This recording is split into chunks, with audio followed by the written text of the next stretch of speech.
Moïse Louchikou 18. Les étoiles tomberont des cieux. Bonjour, je suis Moïse Louchikou. J'ai connu le Seigneur en l'an 1984. Un soir, je me reposais et m'allongeais sur le trottoir dans mon enceinte. Soudain, j'ai senti une force s'emparer de moi. J'ai été submergé par cette force. J'ai ressenti comme une extase. C'est ainsi que j'ai été appelé. C'est ainsi que j'ai reçu le Seigneur. Et pendant que j'étais en extase, je me suis retrouvé dans le nuage, c'est là que j'ai vu le Seigneur Jésus-Christ pour la première fois. Jésus m'a montré la planète Terre. L'endroit où nous nous tenions était vraiment loin de la Terre. Jésus dit, voici la tâche que je te confie. Regarde la planète Terre et divise-la par 3. Ce sera la proportion de personnes qui me connaîtront par ton ministère. Jésus a dit, tu feras partie des personnes que j'utiliserai comme instrument pour réaliser l'enlèvement de l'Église. Tu es un serviteur de la fin des temps. Je t'utiliserai dans le domaine de la révélation et tu auras un ministère prophétique. C'est mon appel et ma vocation. Tout d'abord, Jésus est Dieu. Lorsque vous êtes face à lui, ses yeux vous transmettent son onction. Votre compréhension est renouvelée et vous êtes connecté au surnaturel car votre compréhension est éclairée. Sa présence est divine. Tu sais que c'est lui, il n'y a pas de doute possible quand tu es en face de Jésus. Mais malheureusement, la personne qui m'a présenté à Jésus a fait une rechute. Nous espérons et prions pour qu'il revienne à Christ. Bien-aimé, la Bible dit dans Matthieu 24h29, immédiatement après la tribulation de ces jours, le soleil s'obscurcira, et la lune ne donnera plus sa lumière, les étoiles tomberont du ciel, et les puissances des cieux seront ébranlées. Le soleil va s'assombrir. La parole de Dieu déclare que tous les prophètes ont prophétisé jusqu'à Jean, Matt 11h13, et quand Jean est venu, il a présenté Jésus au monde. La nouvelle dispensation a donc commencé avec Jésus, car le prophète et la loi parlent de la venue du Messie qui est Jésus-Christ. Quand Jésus était sur terre, il a dit que nous verrons les signes du Fils dans les cieux, et il nous a donné 3 signes, le soleil s'obscurcira, la lune ne donnera pas sa lumière et les étoiles tomberont du ciel. Immédiatement après la tribulation de ces jours-là, le soleil s'obscurcira, la lune ne donnera plus sa lumière, les étoiles tomberont du ciel, et les puissances des cieux seront ébranlées. Matt 24h29. Dans Actes 2h20, la Bible dit que la lune sera changée en sang. Le soleil se changera en ténèbres, et la lune en sang, avant que vienne ce jour grand et remarquable du Seigneur. Actes 2h20. Bien-aimés, le soleil, la lune et les étoiles dont Jésus parlait ici sont des emblèmes prophétiques bien qu'ils soient des corps lumineux ou célestes dans le ciel. Un jour, Joseph rêva que le soleil, la lune et les étoiles se prosternaient devant lui. La Bible dit, il eut encore un autre songe, qu'il raconta à ses frères, et il dit, voici, j'ai encore eu un songe, et voici, le soleil, la lune et les 11 étoiles se prosternaient devant moi. Genèse 37/9. Jacob lui dit alors, mon fils, veux-tu que moi, ton père, Rachel ta mère et tous tes frères, nous nous prosternions devant toi? Genèse 37/10. Bien-aimé, le signe du retour du Fils de Dieu se trouve prophétiquement dans la maison de Jacob. Le soleil dans le rêve de Joseph faisait référence à Jacob qui est le patriarche, avant le retour du Seigneur. Le Seigneur de tous les croyants regardera et dépendra du patriarche de l'Église qui est le ministère à 5 volets. Ces ministères à 5 volets sont le patriarche de la Nouvelle Alliance et de l'Église. Ils sont les dispensateurs de la parole de Dieu. La Bible dit que le soleil ou le patriarche ne donnera pas de lumière et que le soleil sera obscurci. Pourtant, David dit, ta parole est une lampe pour mes pieds, une lumière sur mon sentier. Psaume 119/105. La parole de Dieu est la lumière prophétique. Nous concluons qu'avant la venue du Fils de l'homme, les patriarches dispensateurs de la parole n'enseigneront plus la parole. Par conséquent, il y aura des ténèbres. Il est évident et nous pouvons attester que le soleil ne donne plus sa lumière de nos jours. Il est évident et manifeste aujourd'hui que le soleil ne donne pas sa lumière. La parole biblique et prophétique n'est plus prêchée. Elle est mélangée et remplacée par des idées humaines. Le soleil, qui est le ministère quintuple établi par le Christ pour enseigner la parole et donner la lumière, ne dispense pas la parole biblique et prophétique. Bien-aimé, par la grâce de Dieu, j'ai été transporté au deuxième ciel par l'archange Michel, pour assister à une réunion animée par Lucifer qui a duré 4 mois. Au cours de cette réunion, Lucifer a demandé aux participants, que pouvons-nous faire pour conquérir l'humanité? Puis Lucifer a dit, le noyau de l'humanité est l'Église. Par conséquent, nous allons neutraliser l'Église afin de conquérir l'ensemble de l'humanité.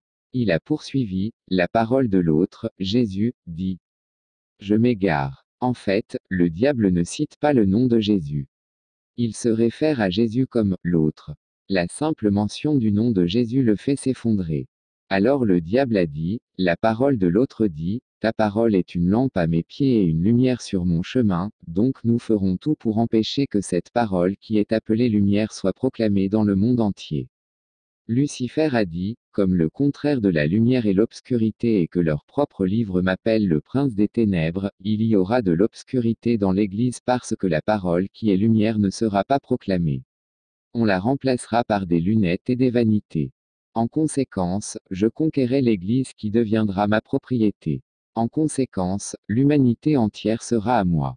Bien-aimé, la Bible dit, je connais tes œuvres, et le lieu où tu demeures, le lieu où est le siège de Satan. AP 2h13, nous devrions essayer de répondre à la question suivante, comment le trône de Satan a-t-il fini par être érigé dans l'Église de Jésus-Christ? C'est lorsque la parole prophétique et biblique de Dieu n'est plus proclamée et que les ténèbres remplacent la lumière de la parole prophétique.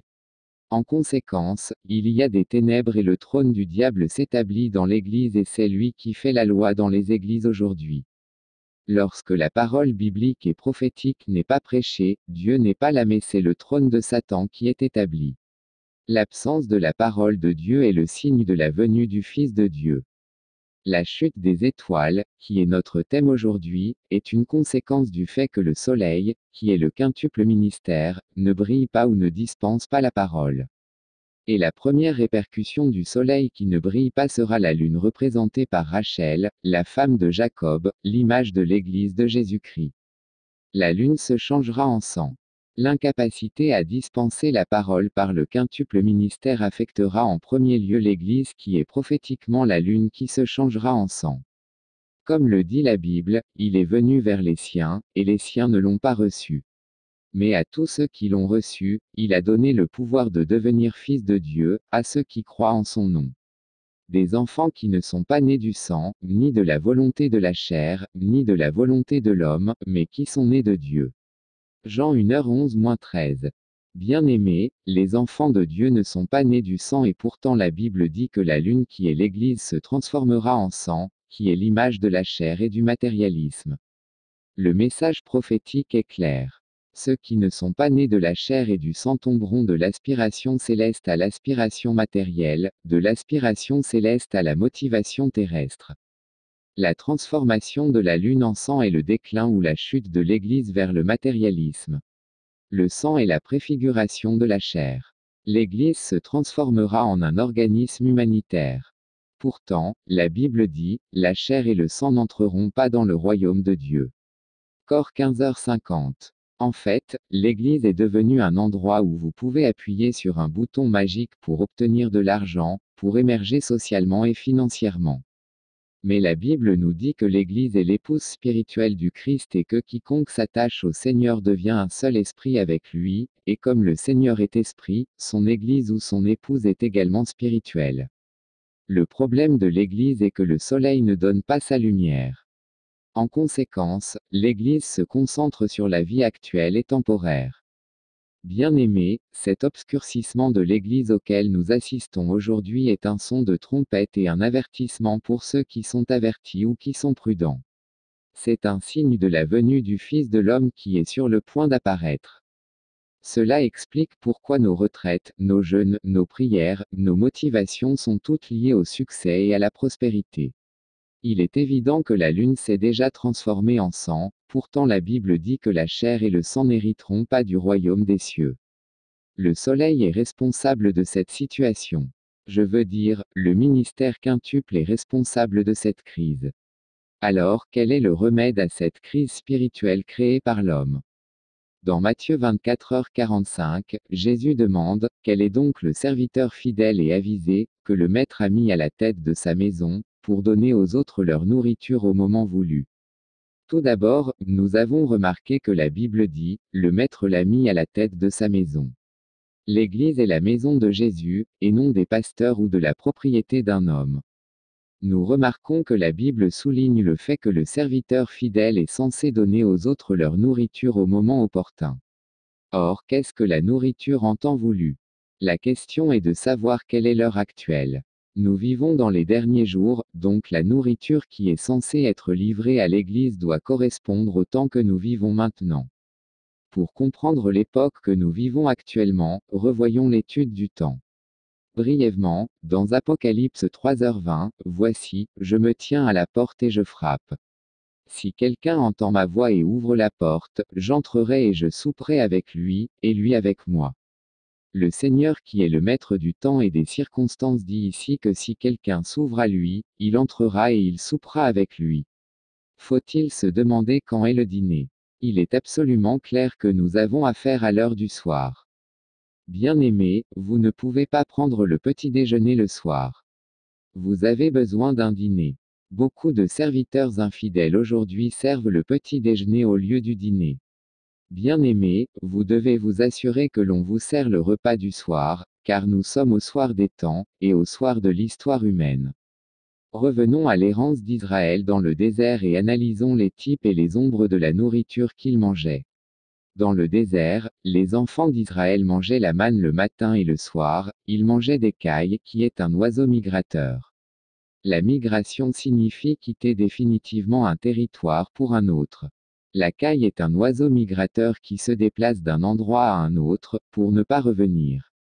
Quand c'est l'hiver, les cailles se déplacent et nous sommes appelés à manger des cailles le soir parce que nous nous déplaçons de la terre vers la Nouvelle Jérusalem. Si nous vérifions la chronologie, il est clair que d'Adam à Abraham, il y a 2000 ans et d'Abraham à la naissance du Christ, il y a 2000 ans et de la naissance du Christ à l'an 2000, il y a un total de 6000 ans. Cela signifie que nous sommes dans le sabbat, le 7e millénaire. Nous sommes arrivés à la fin de l'histoire humaine. La Bible dit, priez pour que votre fuite n'ait pas lieu en hiver ou le jour du sabbat, Matthieu 24h20, mais nous sommes déjà dans le sabbat.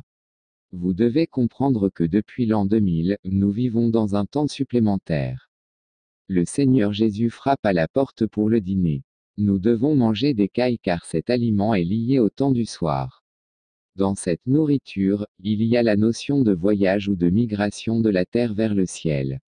Nous devons manger la nourriture qui nous permettra de migrer de la terre vers les âges éternels. Bien-aimés, dans le désert, pendant le jour, il y avait une colonne de nuée et le soir, une colonne de feu. Exode 13h21, la colonne de nuée est l'image de la bénédiction car les nuages font tomber la pluie et quand il y a de la pluie, l'agriculture prospère. La colonne de nuée représente l'ancienne alliance. Il était question de pluie et de bénédiction. Mais comme nous sommes dans le soir, nous sommes sous la colonne de feu. Nous sommes donc dans le temps de la transformation et de la purification par le feu, parce que le but du feu est la purification, même si cela fait mal et est douloureux. Mais il nous donne la nature divine car notre Dieu est un feu dévorant. Les étoiles tomberont du ciel. La Bible dit que Dieu a dit à Abraham de sortir et il a dit, maintenant, regarde vers le ciel, et compte les étoiles si tu es capable de les compter. Et il lui dit, ta descendance sera ainsi. GN 15, 5. Depuis sa naissance et son ministère, Jésus a introduit une nouvelle dispensation par le biais des étoiles.